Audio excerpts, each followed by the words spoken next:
Hello bachcho, let's read the question. The question is, which of the following metals is not sensitive to visible light?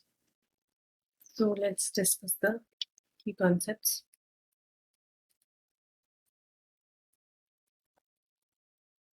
सबसे पहली चीज ये है कि visible light, ये है विजिबल रेंज, विजिबल लाइट का स्पेक्ट्रम यही है, और इससे पहले है अल्ट्रावायलेट। ठीक है, तो विजिबल की जो फ्रीक्वेंसी है वो कम है इन कंपैरिजन टू अल्ट्रावायलेट। ठीक है, इसकी वेवलेंथ अल्ट्रावायलेट से ज़्यादा है और फ्रीक्वेंसी कम है।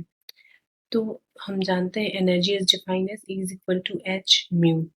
ठीक है, इसकी फ्रीक्वेंसी ज़्यादा होगी, उसकी एनर्जी भी ज़्यादा होगी।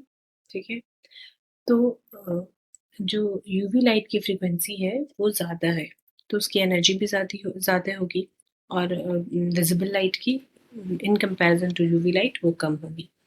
ओके, तो जो कैल्शियम, सोडियम और रुबीडियम है, ये सारे जो मेटल्स हैं, ये सारे जो है इनकी जो वर्क फंक्शन है, सीजियम, सोडियम और रुबीडियम, इसका जो वर्क फंक्शन है वो लो है इन कंपैरिजन टू कैडमियम। ठीक है, तो यहाँ पे हम अगर कम एनर्जी की रेडिएशन भी अगर लाएंगे, मतलब अगर विजिबल रेंज भी लाएंगे, तो यहाँ पे फोटो इमिशन टेक्स प्लेस हो सकता है। ठीक है, ये विजिबल के लिए हो रहा है, विजिबल, क्योंकि इसका जो वर्क फंक्शन है वो कम है। और अगर हम कैडमियम की बात करें, तो कैडमियम का जो वर्क फंक्शन है वो ज़्यादा है in comparison to the caesium, sodium and rubidium. तो यहाँ पे हमको जो रेडिएशन आनी चाहिए उसकी जो फ्रीक्वेंसी है वो ज़्यादा होनी चाहिए, तभी वो एनर्जी ज़्यादा होगी। Is equal to H mu, ये यूवी के लिए है।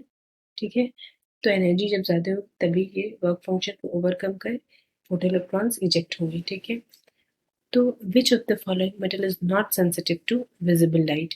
तो विजिबल लाइट से कौन सा सेंसिटिव नहीं होगा? कैडमियम, क्योंकि कैडमियम के वर्क फंक्शन ज़्यादा है, यहाँ पे हमको एनर्जी ज़्यादा चाहिए, और एनर्जी डिपेंड कर रहा है फ्रीक्वेंसी पे। तो correct option will be the option D. I hope you will understand. Thank you.